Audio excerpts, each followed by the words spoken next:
मेरे प्रिय भाई और बहनों, हम जल्दी ही क्रिसमस मनाएंगे।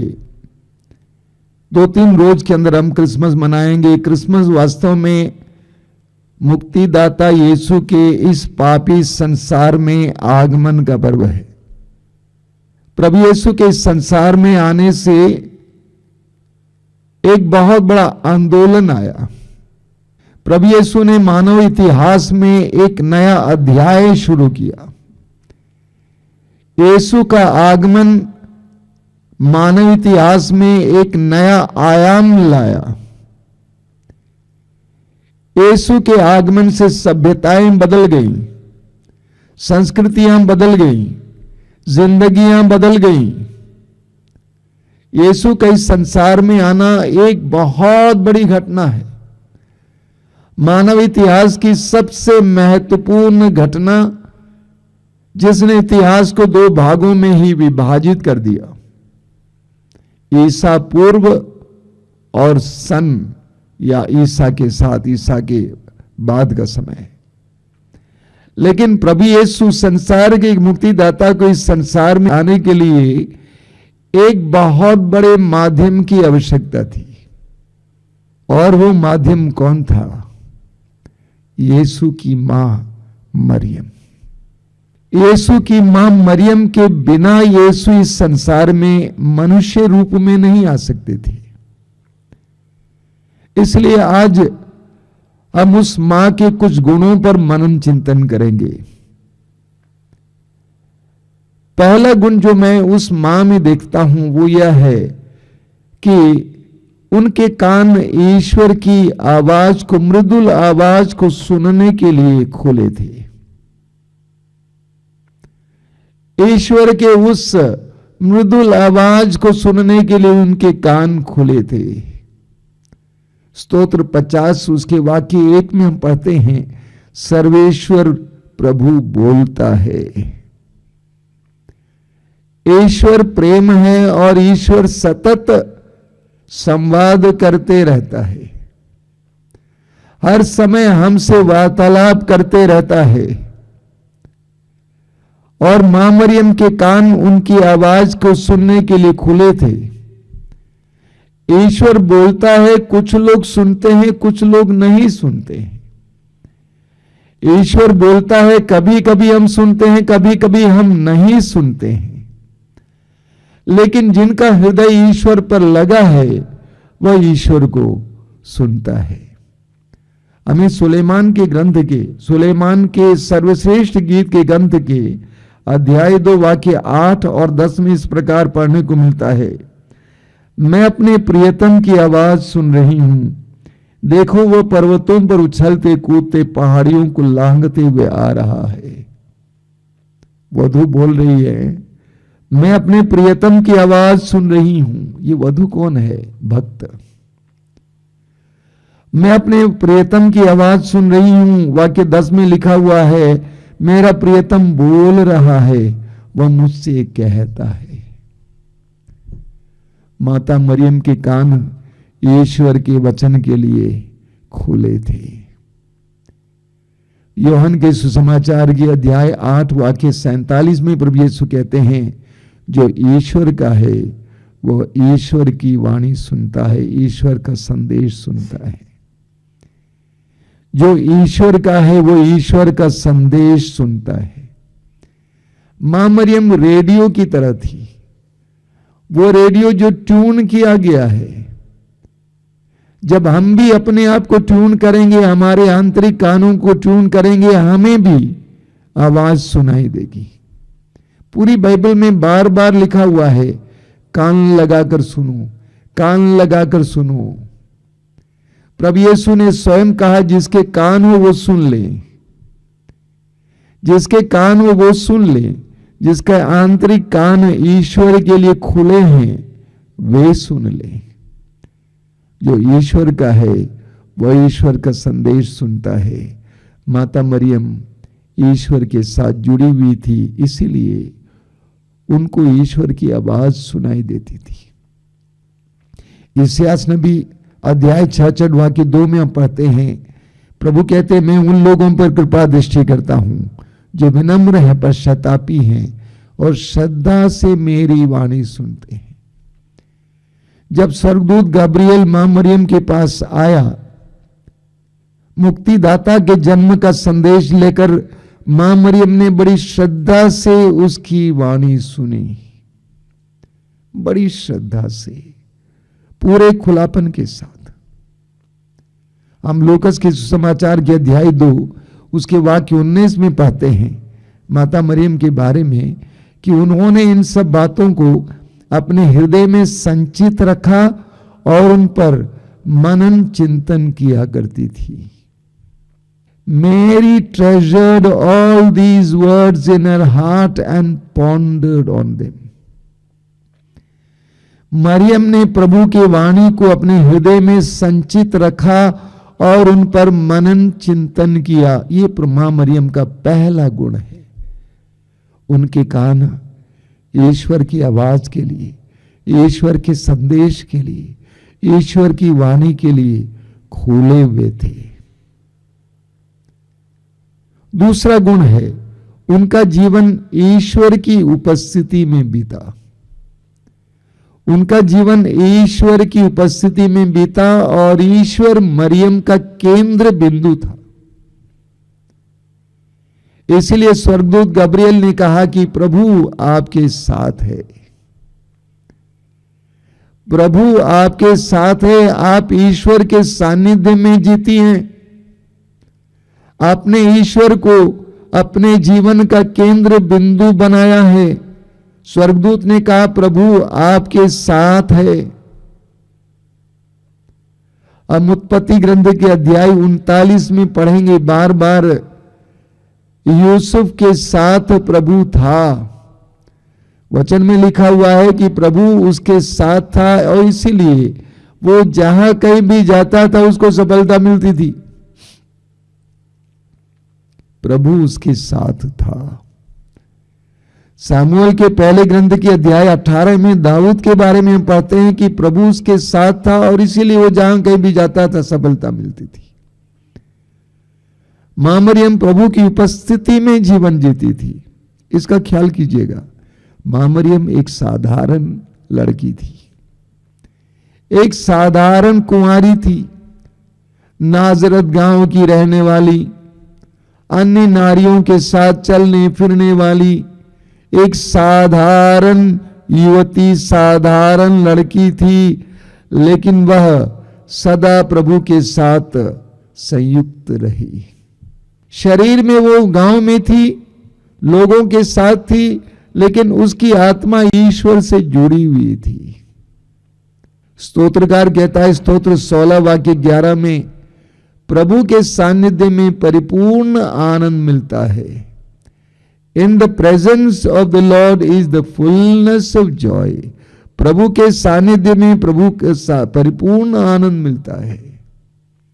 मां मरियम प्रभु के साथ संयुक्त थी, वह ईश्वर केंद्रित जीवन जीती थी। लोग पूछते हैं क्या हम उनकी तरह जी सकते हैं? क्यों नहीं जी सकते? जी सकते हैं। मैं ऐसे कई नारियों को देखा हूं जो पारिवारिक जीवन जीते हुए भी ईश्वर केंद्रित जीवन जीती है, जिनके जीवन का केंद्र ईश्वर है, प्रभु है। यूहन्ना के सुसमाचार के अध्याय 15 वाक्य 5 में प्रभु यीशु कहते हैं, मैं दाखलता हूं और तुम डालियां हूं। जो मेरे साथ जुड़ा रहता है और मैं जिसमें रहता हूं वही बहुत फलता है। कई लोग ऐसे होते हैं। माता मरियम ईश्वर के साथ संयुक्त थी, वह ईश्वर की उपस्थिति में जीती थी। तीसरा गुण है, मां मरियम ने प्रभु की कृपा को बनाए रखा। मां मरियम ने प्रभु की कृपा को बनाए रखा। उनका जीवन प्रभु की कृपा को बनाए रखने लायक था। देखिए, हम सभी विश्वासियों को प्रभु की ओर से बहुत सारी कृपाएं मिलती हैं। अलग अलग ही कृपाएं मिलती हैं, अलग अलग समय कृपाएं मिलती हैं। लेकिन दुर्भाग्य की बात है कि हम इन कृपाओं को गंवा देते हैं।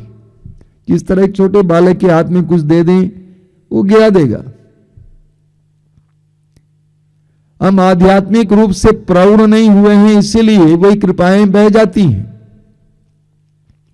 हमारी बोली के द्वारा, हमारे व्यवहारों के द्वारा, हमारी संगति के द्वारा, हमारी बुरी आदतों के द्वारा, हमारे कार्यों के द्वारा, हमारी दृष्टि के द्वारा वो कृपा बह जाती है। लेकिन मां मरियम ने उस कृपा को बनाए रखा। कोरिन्थियों की दूसरे पत्र के अध्याय 4 वाक्य 7 में संत पौलुस कहते हैं कि आपको याद रखना चाहिए कि ये निधि मिट्टी के बर्तन में रखी हुई है। यह निधि मिट्टी के बर्तन में रखी हुई है। अगर मिट्टी के बर्तन में कोई भी कीमती चीज आप लेकर चलेंगे तो आप बहुत संभल कर और संभाल कर चलेंगे। माता मरियम ने उस कृपा को बनाए रखा। इसीलिए स्वर्गदूत ने कहा कि आप प्रभु की कृपा पात्री हैं, यानी आप प्रभु की कृपा को बनाए रखने या उसको रखने लायक हैं। आप प्रभु की कृपा पात्री हैं। प्रभु की कृपा को बनाए रखना बहुत कठिन है। प्रतिदिन के जीवन में जब भिन्न भिन्न लोगों के साथ हमें बर्ताव करना पड़ता है, कई कार्य करने होते हैं, उन सारे क्षणों में उस कृपा को बनाए रखना बहुत कठिन है। मां मरियम ने प्रभु की कृपा को बनाए रखा। ये उनका तीसरा गुण है जो मैं देखता हूं। चौथा गुण है, मां मरियम वचन का पालन करने वाली थी।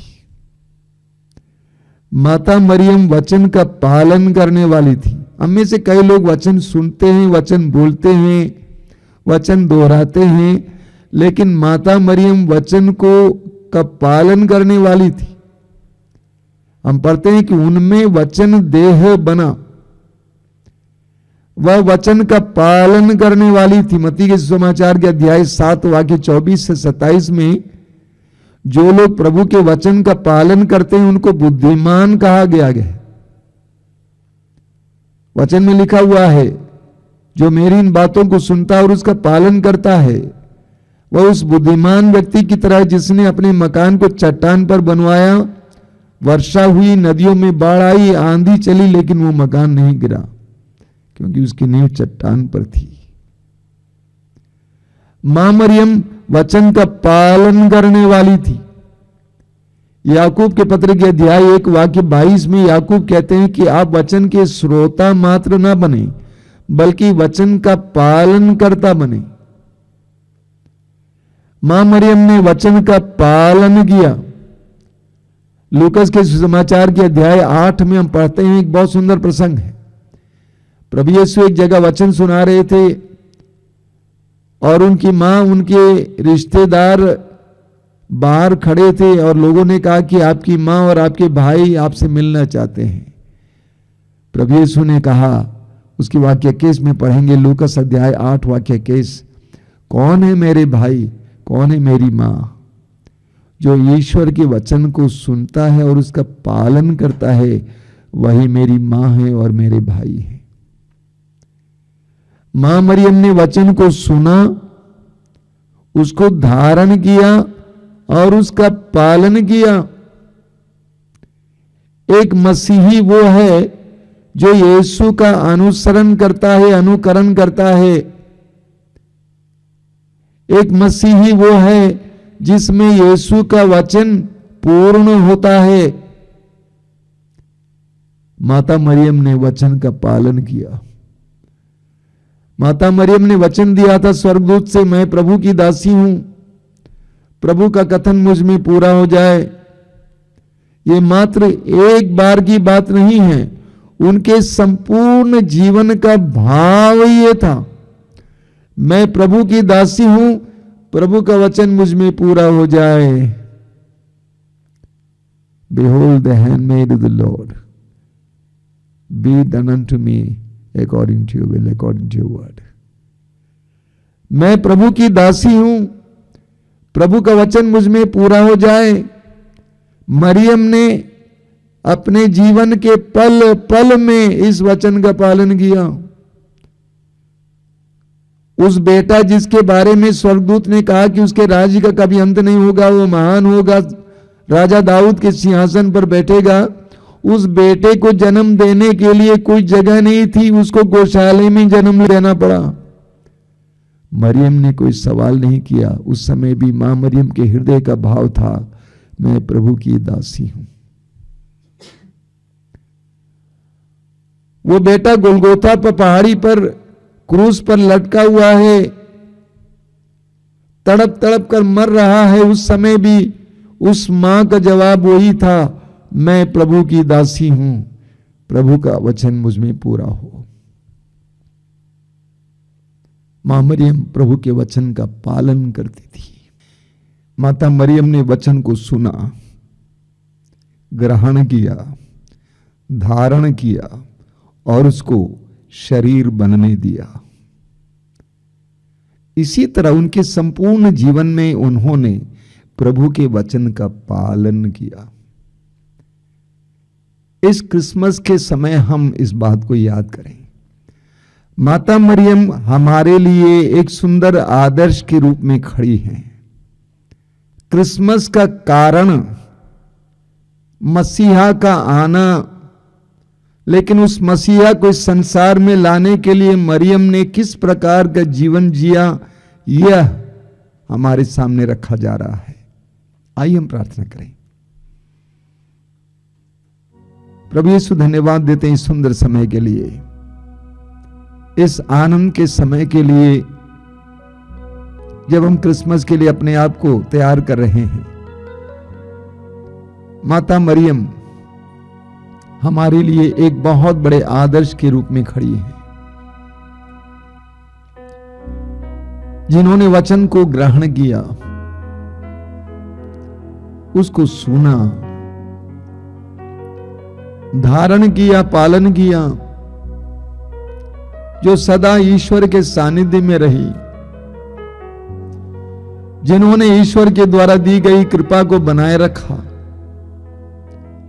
जो ईश्वर की कृपा के लायक हुई, सिद्ध की अपने आप को। उस मां की तरह हम भी बने, हमें भी उनकी तरह बना। हमारे कानों को खोल, हमारे आंतरिक कानों को खोल। हमें बुराई सुनने की आदत है, गंदगी सुनने की आदत है, हमें ईश्वर की वाणी सुनने लायक कान दे। हमें ईश्वर के सानिध्य में जीने की कृपा दे, हमें नम्र बना दे, हमें प्रभु के वचन का पालन करने वाले बना दे। इस क्रिसमस के समय हम इसके लिए प्रार्थना करते हैं।